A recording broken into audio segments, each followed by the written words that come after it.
Hey everybody, Chris Hayre with you on a new episode of Chargers Weekly. We're back at it at our regular time on Thursday. Coming up, we'll break down what the Raiders and Broncos did in the 2019 NFL Draft, especially in the first round. Matt Schneidman of the Bay Area News Group and Ryan O'Halloran of the Denver Post will join me in a bit. But first, Notre Dame defensive coordinator Clark Lea discusses two of his former players who are now LA Chargers, defensive tackle Jerry Tillery and linebacker Drue Tranquill. All right, now joined on the line by Notre Dame defensive coordinator Clark Lea here on Chargers Weekly. And Coach, it's a pleasure to have you on. I look back at this past weekend, 6 guys drafted. You have to be thrilled. You know, obviously, the draft time is always a celebration. These guys have worked so hard, and to watch them take the next step in their careers, you can't help but be excited. And, you know, we had some guys sign free agent deals also that'll take their swings. And, you know, the one thing that Notre Dame prepares you to do is to go and compete for what you want. And, they'll all have good chances to have great careers. So we're thrilled. Well, let's start with Jerry, because the Chargers selected Jerry Tillery, number 28 overall. What was it like for you watching the draft last Thursday night and seeing his name called? Well, it was just the culmination of an investment, you know, and I'm talking from Jerry's standpoint. I mean, you know, he had a decision to make a year ago where, you know, I guess a year and a half ago, where he was contemplating his NFL future and was considering testing the draft water for last year and made the decision to return. And, you know, in making the decision to return, also made the decision to build himself into a better football player and a better version of himself. And so to see him, maximize that year and then capitalize on draft day was just a thrill. And I think a testament to kind of his trajectory moving forward, honestly. I think there's more to come from him, and his best football is out ahead of him. You know, he's an impressive young man. I had the opportunity to speak with him the day after the draft. Share with us what Jerry is like on the field and what it was like to coach him last season. Well, Jerry's first of all, a treat, you know, as a person and a guy that, you know, I really enjoyed getting to know.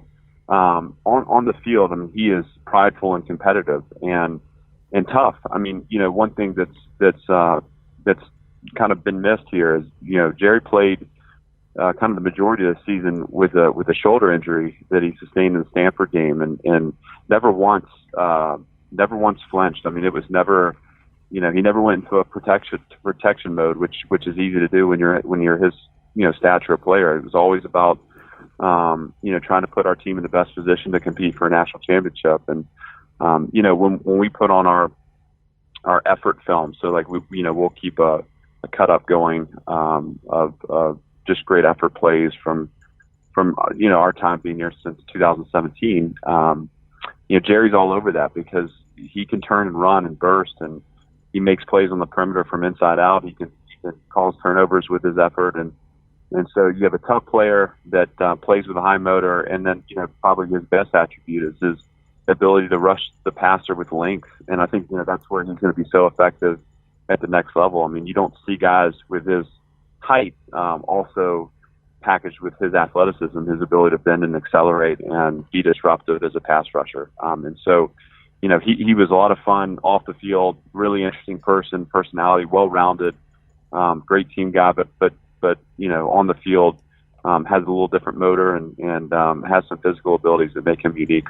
Coach, I was going to ask you, how does his game translate to the NFL, especially with the Chargers, when you look across that defensive line and you see Joey Bosa on one end and Melvin Ingram on the other, the ability to have that interior pass rush? What's that going to mean for Jerry to have 2 Pro Bowlers on that defensive line with him in his first year? That's first of all, Jerry is a really smart guy, and so he is, successful people leave clues, and so he'll be a sponge in there, learning from those guys, learning the craft, learning what it takes to be successful. He's going to want to really work on sustaining his career, and so that's the first part, having that kind of experience around you. On the field, obviously, it takes a little pressure off of you because there's other people that have to be protected, and so I think what it's going to do for him is open up his skills on the interior offensive lineman and allow for him to maximize his athleticism. And, I think that's going to be incredibly strategically helpful to him as he as he kind of hones his craft in the NFL, that pass rush ability should come through. And I would imagine in that league, for as much passing as there is, he'll be a weapon that way for their defense. Last week we talked about Notre Dame and what he learned there under Coach Kelly and the coaching staff that you guys have.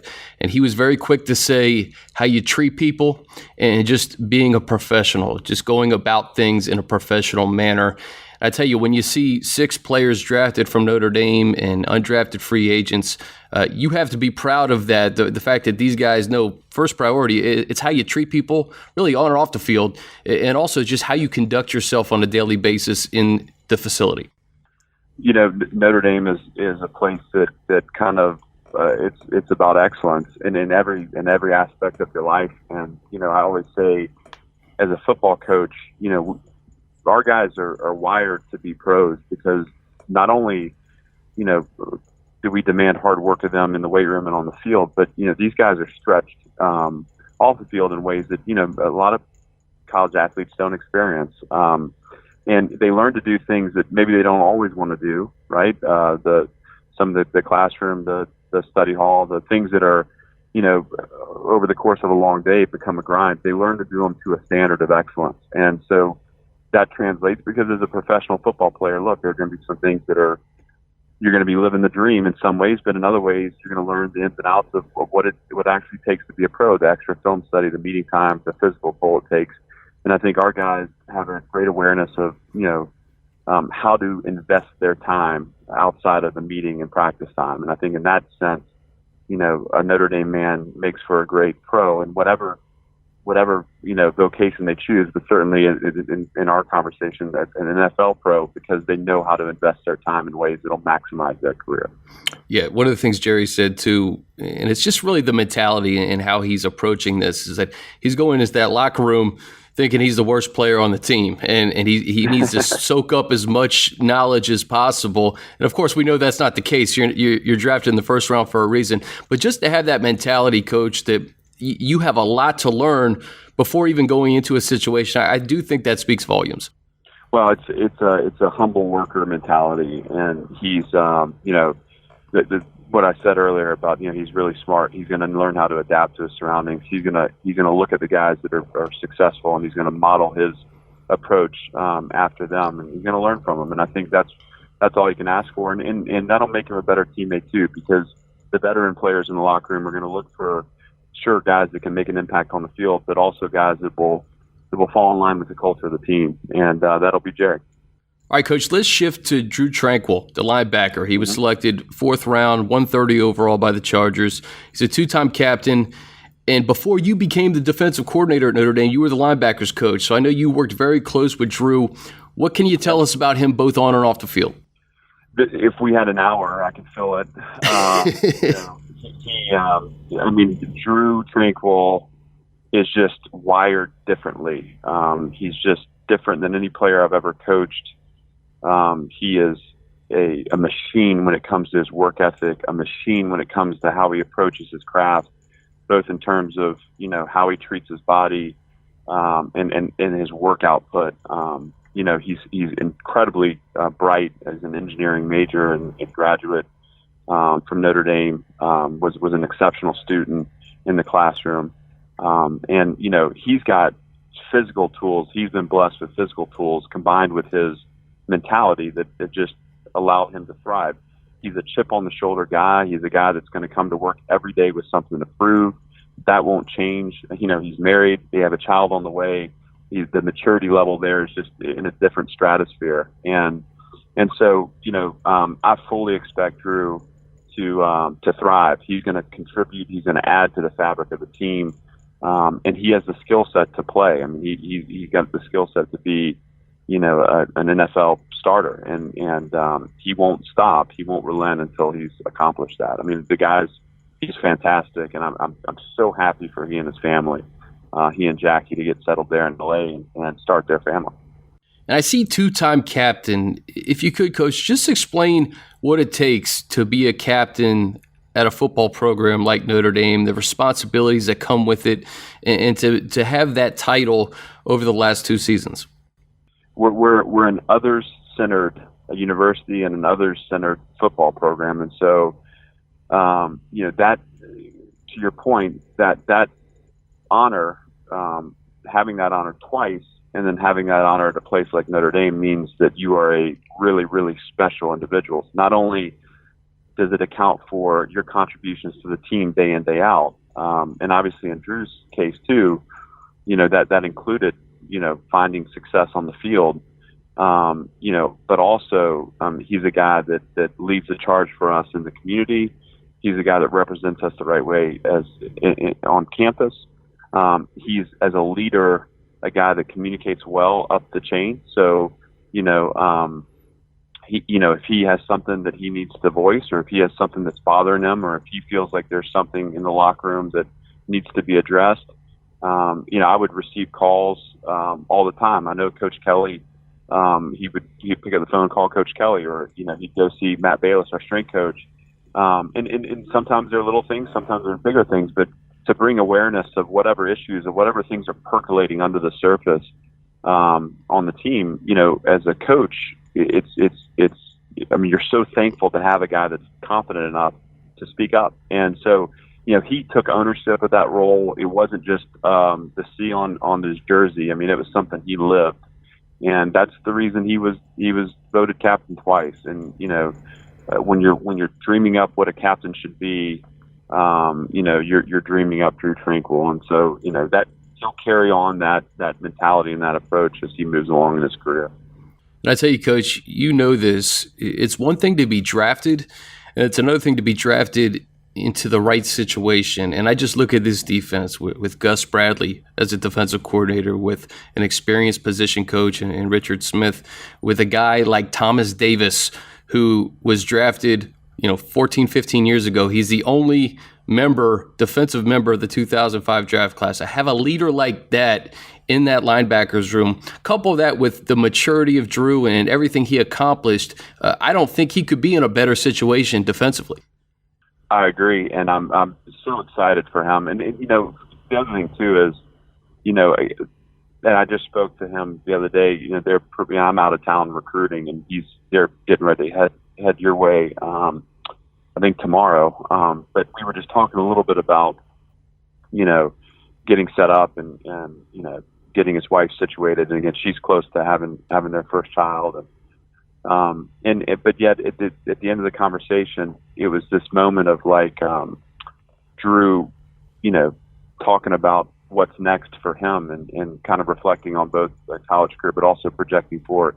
And in that conversation, I could just hear, here's a guy who was selected in the 4th round, and you could just hear that chip on the shoulder again, and that belief that, like, I've got to go earn it and I've got to go prove myself. And,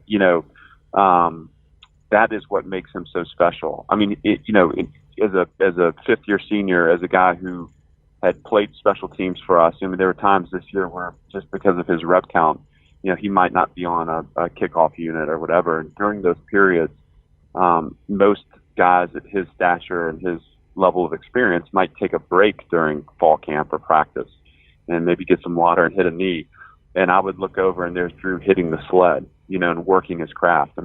He's just a guy that lives with that chip on his shoulder, and every day he's in that facility, he's going to have something to prove to himself, to his teammates, to his coaches.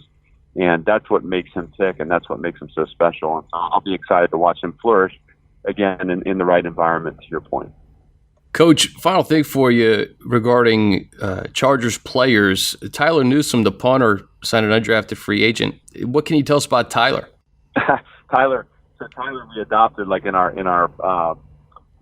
all-season training program. The specialists at the time would fold into the linebacker group, and so Tyler is a linebacker in mentality. Here's a guy who's tough, who's resilient. Our first year in the program, which was 2017, that's when I got there.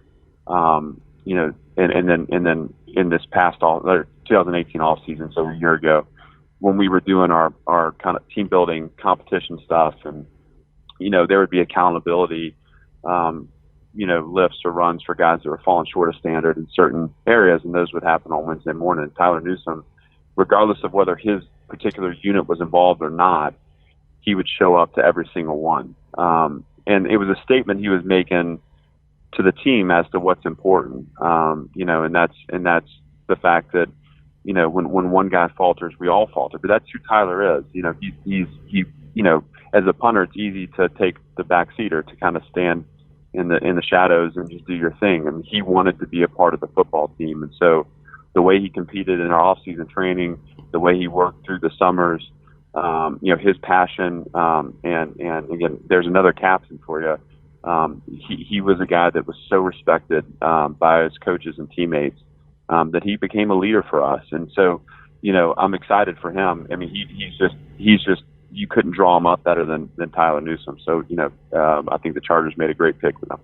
Just awesome insight on all three of those guys. I guess we'll wrap up with this, Coach. Just a message. Do you have a message for these guys that we could pass along as they start to get settled in Los Angeles and rookie minicamp right around the corner? You know, I think it's funny. Like it's the same messages we've given them, and Coach Kelly's given them through the program, and it's just to stay true to the traits of excellence, to be yourself, to be humble, and keep your head down, go to work, and you know, good things will happen to these guys. I think. Again, for the Chargers organization, they're going to be really proud of the way these guys represent their program, and for the players themselves. I mean, you know, Notre Dame's equipped them to do what they need to do to have great careers. So I'm excited to watch them flourish. Awesome. Notre Dame defensive coordinator Clark Lee. Coach, thank you so much for the insight, and we wish you the best of luck this upcoming season, obviously, and we're thrilled to have three Irish here with the Chargers. Hey, my pleasure. Anytime I get a chance to brag on the guys, I love to do it. And thank you guys so much for taking the time and the interest. All right, very pleased to be joined by Ryan O'Halloran of the Denver Post here on Chargers Weekly. We're going to break down the Broncos draft. They made 6 selections, the first 3 on offense. And Ryan, let's just start with that first pick because the Broncos traded back with the Steelers. Was that a surprise to you, trading back to 21? It's actually 20. 20, that's right. I was a little surprised on 2 fronts. One is that they were willing to move 10 spots back, and 2, that I figured they would trade back a little bit, maybe at 15 or 16, but not with Pittsburgh, because I thought they coveted the same player, Devin Bush. Obviously, that was not the case. If the Broncos wanted Devin Bush at 10, they would have taken him. But Pittsburgh offered a 2020 third-round pick as a part of that package, and then this year's second-round pick. So they moved down to 20, and they got they got Noah Fant, the tight end from Iowa. So Devin Bush, I heard Vic Fangio before the draft, and I think he mentioned with Devin White and Devin Bush, they both had a long way to go to get to the level of Roquan Smith, who Fangio coached in Chicago. I didn't know at first if that was going to be like a smoke screen, but apparently it wasn't, you know, and they go offense. They get Noah Fant at 20. Joe Flacco has a history of leaning on that tight end, and the Broncos get him a security blanket here. Yeah, and you're right about, you know, you read between the words a lot of times during draft season. We didn't need to there with Vic Fangio and Devin Bush. Okay, now they add a weapon on offense. This is an offense that has to evolve, has to get into the 21st century, has to have more playmakers. You know, Noah Fant is here to catch passes. If he blocks a little bit and doesn't get called for holding, that should be considered a victory. But with Flacco's experience with tight ends, young tight ends, and also I'll add this, is a lot of the stuff that Fant ran route-wise in Iowa will be run here, a lot of West Coast concepts. So, you know, I think the transition should be pretty successful for Noah. Does Fant instantly become that number one weapon, I guess, outside Cortland Sutton? You got Deshaun Hamilton there, but a lot of young pass catchers there for Flacco. I guess Emmanuel Sanders, too, coming off the injury. Yeah, if Sanders is healthy, which is a big if, off the Achilles, I think he'd be your number one. You know, Sutton, number 2. You know, Deshaun Hamilton as a number 3 receiver, but then you include Noah Fant, and you include Jake Butt coming off an ACL at tight end. I think that's a pretty good young stable of pass catchers. It's just a matter of Butt staying healthy. Sanders coming back as an older player off an Achilles, which is always a question. But I think they feel like they do have some nice pieces there. Ryan, just to clarify, too, because you did say you get anything out of Fant in the blocking game, it'd be a bonus. There's 2 Iowa tight ends selected in the first round. TJ Hawkinson goes to the Lions. He was looked at more as that complete tight end who can catch the ball and block. Fant, I heard a lot of comparisons to Jimmy Graham in that respect. Is that fair? Probably, and I'll throw George Kittle in there, another Iowa guy. Him and Fant were teammates Kittle's senior year. He came a long way in his blocking. Fant did throughout his career, but he probably wasn't asked to do it as much as Hawkinson was, because Hawkinson was more of that prototypical combo guy. Fant is the guy in the 2 tight end personnel. You're gonna line him up in the slot. You're gonna line him up outside. You're gonna put him in motion. Try and get a advantageous matchup to take advantage of the fact he's 250 pounds and ran 4.5. All right, Ryan, second round, the Broncos go back-to-back picks. They get Dalton Reisner from Kansas State, 41 overall. He's a Denver kid. He's a versatile lineman, should be a plug-and-play starter, correct? Yeah, and either right guard or left guard. He played right tackle his last 3 years at Kansas State. So, it's a big ask to move inside to a different position while you're also transitioning to the NFL game. They feel like he'll be able to do it. I think he's a lock to start in week 1. While they're turning that pick in, they used the second-round pick they got from Pittsburgh as a package to move up 10 spots to draft Drew Lock. They passed on the 10, they passed him at 20, but they felt like the value of him still being there at 42 was too good to pass up. I would tend to agree with that. What does that mean for Joe Flacco? John always said, "Hey, Joe Flacco's a starter." The ball's in his hands. As long as Joe Flacco plays well and the team wins, he'll hang on to that job. I don't think the Broncos would want to play Lock right away or even at any point in 2019. Take it easy, let him develop like that, and then he could be your guy in the future. Ryan, you heard rumblings throughout the draft process that Elway was pretty high on Drew Lock. Whether those were founded or not, I don't know. I ask you, was that the guy that they were targeting out of all these quarterbacks in this draft class? Well, it turned out to be true because he said that Lock was number 1 on their quarterback board, which I could see from the Broncos' perspective. Elway saw him play in person against Arkansas. Watched him at the Senior Bowl. Had him in for a visit last month, early April in Denver. So they were on Lock's. I guess Lock was on their radar, so to speak, for a long time, and I could see why Kyler Murray was going to be a fit. First of all, he wasn't going to be there at 10, but choosing Lock over Haskins in their evaluations probably is not a surprise.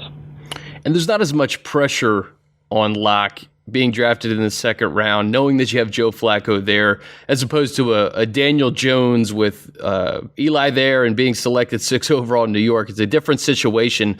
But I just wonder, how quickly does the future come? Let's say that the Broncos struggle a little bit out of the gate, like 2-2 or 2-3. Do people start lobbying for Lock to be the starter in 2019? Shoot, I think this fan base start calling for it 0-1. Based on the passion there, I wouldn't be surprised. Yeah, and I think that's going to be the big dilemma for Vic Fangio. They have a Week 10 bye. Let's throw a hypothetical out there. Let's say they're 3-6. Let's say Joe Flacco's healthy and playing okay. Do they go to Drew Lock after the bye to see what they have? I don't know.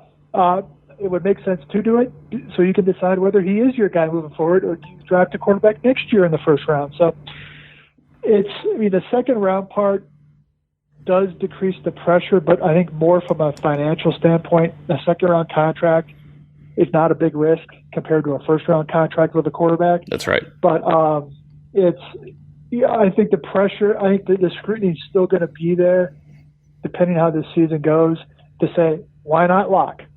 Ryan, was it a surprise to you that they used their 3 picks on offense, their first 3 picks on offense?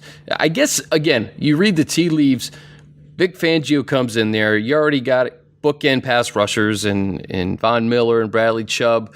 It seems like Elway's confident that Fangio can get the D going, and they just wanted to add some pieces on offense to score some more points in 19. Yeah, and I think you look at Vic from Vic's standpoint is he sees a lot of pieces on defense that he can probably improve. So he's probably saying, okay, I have confidence in the scheme I'm installing. I have confidence in some of the returning players. let's build up that offense. We can sort of hold down the fort on defense for a year. I think that had to be some of the consideration. If they needed to be so much better on offense this year to be competitive, they have to be just a little bit better on defense. So it was a strong draft for defensive line as teams snapped those guys up in the first 3 rounds. The Broncos did wait until the 3rd round with Draymond Jones, but first time under Elway, the first 3 picks were offense. And I think that's indicative of how this offense since the Super Bowl year has been broken. And you wonder if it was any other year where Draymond Jones would be drafted. He's 6'3", 281. He's first team All Big Ten this past season. It seems like he'll make an immediate impact in terms of just being in that defensive line rotation, Ryan. Yeah, and I think he'll be an interior pass rusher on 3rd down, where he doesn't have to deal with double teams, and he should be able to get some good matchups against guards and centers where he should be able to win with his quickness, and knowing that he's got Chubb and Miller coming from both edges. So, Adam Gotsis and Derek Wolfe, they're starting defensive ends, are both free agents after this year, so that was another reason why they made that pick. An eye toward immediate production as a pass rusher, but also being a starter in 2020. All right, Ryan, quickly, the last 2 picks, Justin Hollins in the 5th, another edge rusher that you put behind Chubb and Miller from Oregon, and then Juwan Winfrey, a wide receiver from Colorado. The Broncos had success with a certain Colorado Buffalo last year, Phillip Lindsay. It looks like they're going back to that well. Yeah, I'll start with Hollins. He played inside backer a little bit in Oregon, too, and they're going to work him at both spots here in the offseason and see where he fits. They may make sure he fits at inside linebacker. Todd Davis and Josie Jewell are the base down starters there.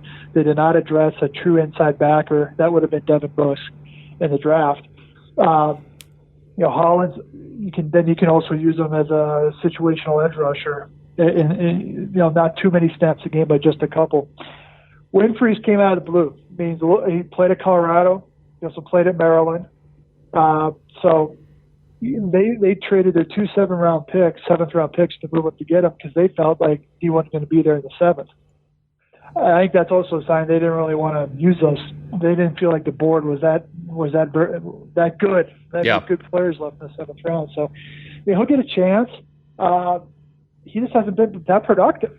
They obviously saw something, route running, speed, etc. Maybe he gets in this situation, and if he makes a team, can be a special teams guy. Ryan, one of the themes coming out of Denver during the draft, too, was just the contract status of Chris Harris Jr. We know he's an all-pro, Pro Bowl-type player. What are the chances he gets that contract extension, and where do you think he'll be playing in 2019? Is he going to be in Denver? I think he'll be with the Broncos after they did not trade him last weekend, and I think John Elway made the rational decision instead of the emotional one. Because Harris's camp made their pay me or trade me demand 2 nights before the draft. That didn't give a lot of time to start shopping. Doesn't give a lot of time for other teams to A, evaluate how Harris would fit, and B, can they re-sign him? So I think the smartest play for the Broncos is to tell Chris, hey, we value you. We think you'll be a great fit for Vic Fangio's defense. We're going to let you play this out.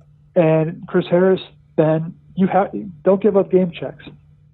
Show up, play well, and hit the market. I mean, he confirmed to me his first offer to them was $15 million a year. He's not getting that at age 31 season. Yeah. Josh Norman got that. He was 26 or 27. So it's I think a little bit of cooler heads have started to prevail a little bit because I think Chris knows that he fired that Hail Mary about the trade request, but he knows it's most likely he's going to be here this year. What is he going to look like in a Vic Fangio defense? I imagine it doesn't matter what kind of corner he is. He's an all-pro. He's a Pro Bowl corner. Seems like Fangio can use him really in any spot. Yeah, and that's why they signed Kareem Jackson and Bryce Callahan. Is last year, out of necessity, Chris Harris had to play in the slot almost all the time in sub-package, even if it was against a third receiver, because Bradley Roby and Tremaine Brock did not have any experience inside. And so with this year, I think Vic's plan with Harris is, okay, Kareem Jackson can play the nickel. Bryce Callahan can play the nickel. That may free up Chris Harris to play outside against a 1 or 2 receiver on some of those third downs. And with the pass rush, maybe you get more chances to be around the football in terms of interceptions and pass breakups. Ryan O'Halloran, last question for you. From Vance Joseph to Vic Fangio over the last 4 months, what has that transition been like in Denver, and what do you foresee in 2019, knowing now who the Broncos selected in the draft? This team is starting to take shape a little bit better. Well, Fangio's, he's 20 plus years older than Vance Joseph. His reputation in Chicago and other places was as a straight shooter. He's pretty much been that so far. If you get the players, that's what they needed. This is an organization that they'll never admit it. They got comfortable after they won the Super Bowl. Peyton Manning retired. They thought, hey, what we touch won't stink. What we touch will work. Not how it works in the NFL. You got to draft well. You got to develop your players, and you got to sign good free agents. So, this is a team that's still a ways away. I think they're still the third best team in the division ahead of the Raiders. But they're leaning on a lot of first and second year players. I think Vic Fangio will make this defense better, much better, because of play calling and his background doing that for so many years as a coordinator. But the question is, can Flacco be a guy who settles down his quarterback spot? Awesome stuff, man. I appreciate you breaking down the Broncos draft, and look forward to seeing you this season, man. We blink, it's going to be there, and we'll see you in Denver, and you'll come out to LA. All right, appreciate it. Anytime now. Thanks. All right, we now bring in Matt Schneidman of the Bay Area News Group to break down what the Raiders did in the 2019 NFL Draft. Matt, I imagine a very busy weekend for you, man. How are you? Not too bad. How about yourself? Doing well. Recovering from the weekend. It was an eventful draft here with the Chargers, but we'll go pick by pick with the Raiders. I want to get your overall impressions first of what you think they did here in this draft. Yeah, they really hit on their needs. You see, obviously, they needed to bolster their pass rush. They got 3 defensive ends, starting with their first pick at number 4 overall, Ferrell from Clemson. And they picked up Eastern Michigan defensive end Max Crosby in the 4th. Then they picked up Prairie View A&M defensive end Quentin Bell in the 7th.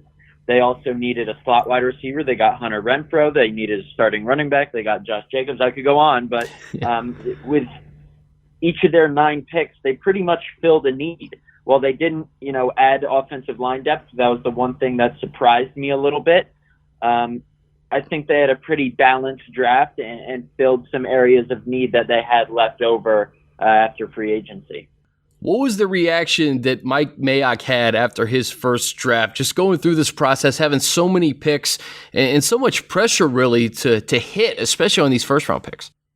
Yeah, he said he was more nervous than he thought he was going to be. He was excited. It was interesting for him because he's been sitting on the NFL Network set for the last 15 years, just dispensing information about every single guy. And now, he's sworn to secrecy. He kicked the scouts out of the building. Obviously, they had a surprise in store with that first pick, but he really enjoyed kind of collaborating with John Gruden, and I really do think it was a collaboration making these picks. And he said a great part of it was talking to these guys on the phone after their dreams come true, as cliche as that sounds, but he really enjoyed it. And obviously time will tell how these picks pan out. Before the draft, John Gruden said to Mike Mayock, I got you 3 first-round picks. Don't screw this up. Yeah. Then Mayock goes to Gruden after the draft, all right, I got you all your guys. Now you don't screw this up. He put it back on Gruden. That's funny. Number 4 overall, Clelin Ferrell. I think everybody had him as a first-round pick. I'm not sure many had him as the 4th overall player in this draft. Why do you think this was the right selection for the Raiders?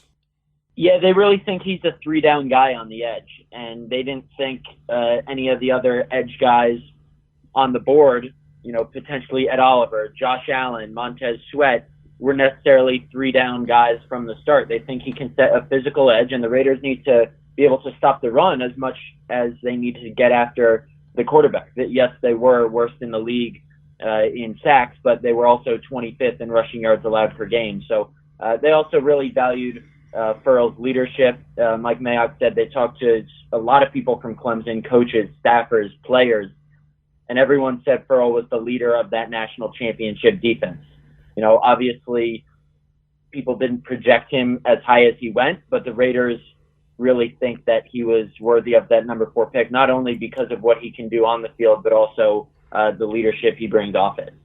You knew it was inevitable too, Matt, that they were going to draft a pass rusher at some point in the first round, and number 4 seemed to make the most sense because of the depth and the top end talent in this draft.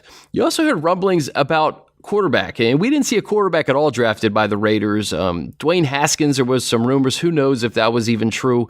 Kyler Murray. Were the Raiders ever in the market for a quarterback, or did they just kind of play their board and they're happy to roll with Carr? Yeah, I really think this year is a prove it year for Carr. First off, starting on the rumors per se. I do think John Gruden and Mike Mayock really liked Dwayne Haskins and Kyler Murray. They're good football players. Well, I wouldn't say we know John Gruden is a quarterback guy. But at the same time, I do think, I've been saying this all along. They've been saying for, months they like Derek Carr. He's their guy, but people just didn't really want to believe it until they actually didn't pick a quarterback, and they didn't.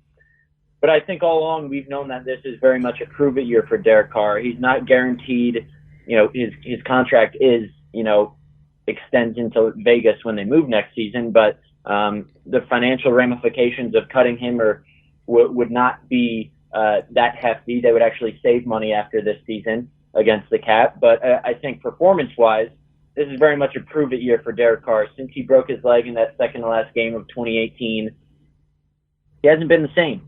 Or 2016, I should say. He hasn't been the same. And whether that's because he hasn't had great receivers, whether it's because his offensive line hasn't been good. This year, the Raiders have surrounded Derek Carr with Antonio Brown, Tyrell Williams, Trent Brown on the offensive line that put the pieces around Derek Carr. That was a big emphasis this offseason. And now if he can't produce this season, then I think he's gone, and the Raiders get a new quarterback. So this year will give us a much more realistic picture of who Derek Carr really is, and then I think after this season, the Raiders will make that final decision. Matt, just from like a continuity standpoint in 2019, how important do you think it is just for Carr's psyche that they didn't draft a quarterback, that he can, obviously, like you said, no doubt it's a prove-it year for him, but he doesn't have to worry about anybody breathing down his neck in 2019. They've put a lot of weapons around him in free agency in the draft, and he can go out there and, like you said, prove it to Gruden and Mayock that he's the franchise. Yeah, I think that is important. Knowing Derek Carr, he knew they were working out Kyler Murray and Dwayne Haskins. I don't know how he felt about that because he hasn't talked about that to us yet. I guess it's a moot point now. But if they had brought in the Kyler Murray or Dwayne Haskins and said, all right, it's an open competition going into training camp, that could not sit well with Carr, just knowing the kind of guy he is. So for his psyche, I do agree in that it's better that he knows Mike Glennon, Landry Jones, Nathan Peterman aren't contending for that starting job, and he can just focus on that connection with Antonio Brown, with Tyrell Williams, with these new offensive weapons he has, instead of, looking over his shoulder to see if Kyler Murray and John Gruden are sharing a laugh or something like that. And they got Carr a weapon in the backfield at number 24 overall, Josh Jacobs, the running back from Alabama.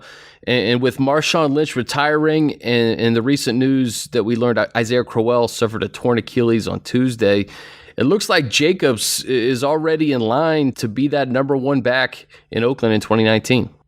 Yeah, I think he was before Crowell's injury too. And actually just like 2 minutes ago, NFL Network says the Raiders are re-signing Doug Martin as well. So there it is, breaking news. Yeah, the Raiders wanted to bring back Doug Martin. He was their starting running back for the last 10 games last season after Marshawn Lynch went down with a groin injury.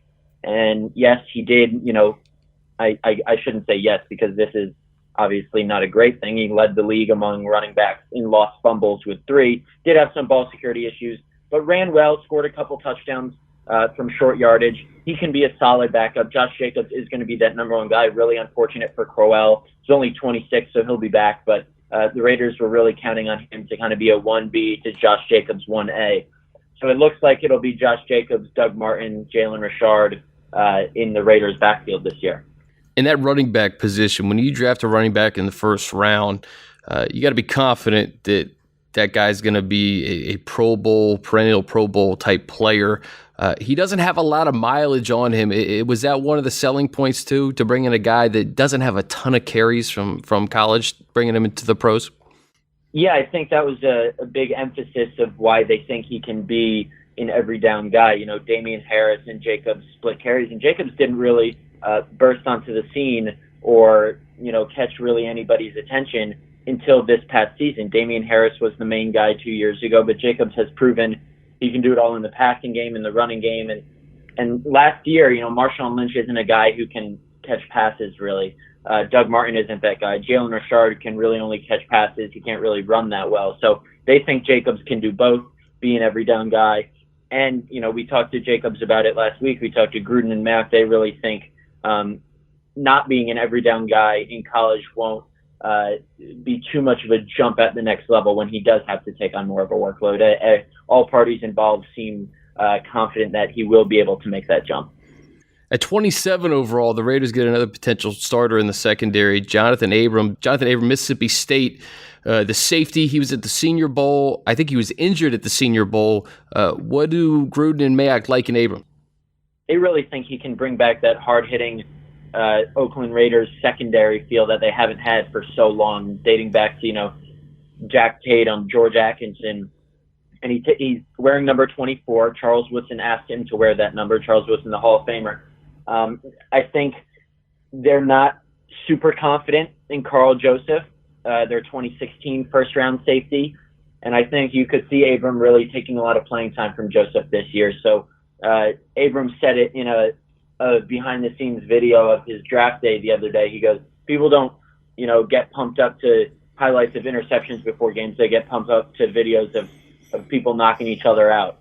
And I think, you know, while obviously interceptions are more important, I think the point is he is going to bring that hard-hitting mentality back to this Raiders secondary because, let's be honest, Chargers, Chiefs have no reason to be scared of the Raiders secondary of recent years. And if Abram can bring some of that nastiness back, then they might start to take that step toward respectability in the AFC West.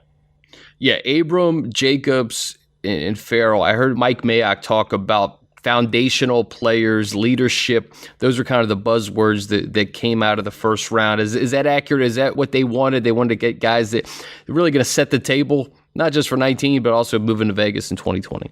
Yeah, a big word that we heard a lot, the buzzword of this past weekend was foundational players. And I think some people can read that as, oh, that's cliche, you know, leaders, great, they're good people, but can they play football? I think so. I think they really went for a balance of the two.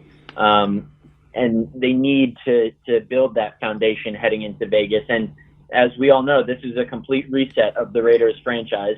And if they want to build this thing from the ground up, you need a foundation anytime you build anything from the ground up, whether it be a building or a football team. So I think they really feel confident in their 3 first-round picks that they can be those leaders for the future along with the guys that they already have.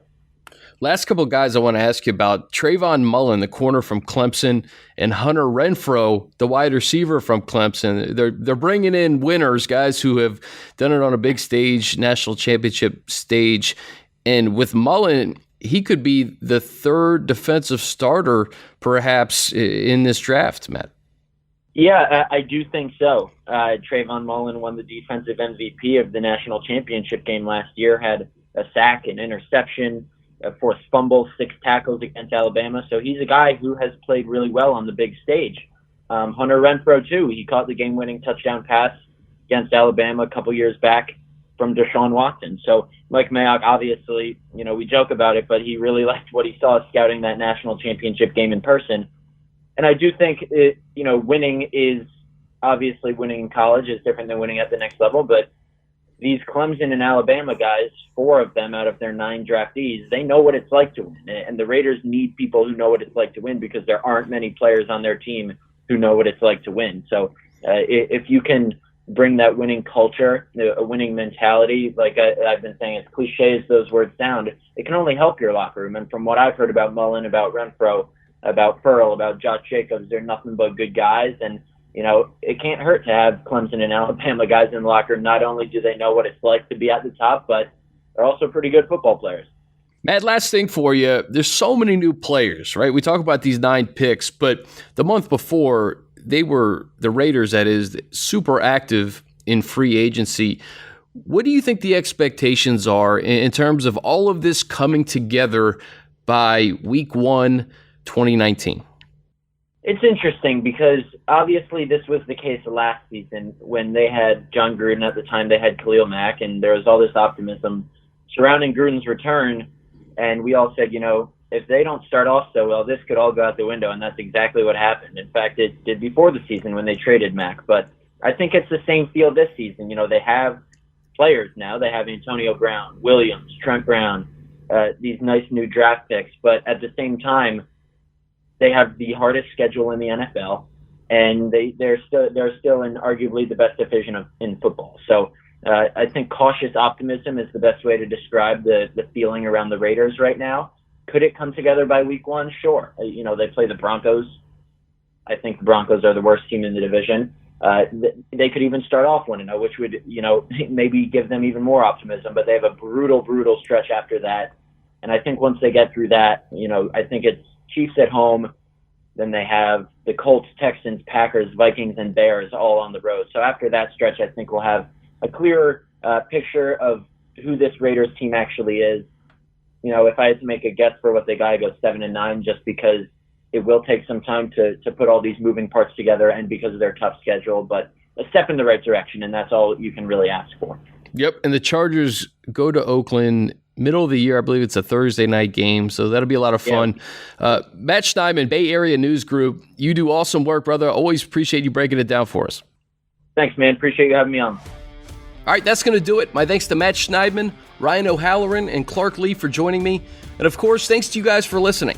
Don't forget, we taped 3 podcasts last week. If you haven't listened, be sure to do so. ESPN's Eric Williams broke down the first 3 rounds of the draft. We did a Backstage Chargers podcast with Jerry Tillery, with Nazir Adderley, and with Trey Pipkins. And then on Monday, we did an extra episode of Chargers Weekly. The analysts that came on the podcast before the draft, we compiled what they said about Tillery and Adderley. Some pretty interesting stuff there. So be sure to check those out. As always, thank you guys for listening. And until next time, I'm Chris Hayre.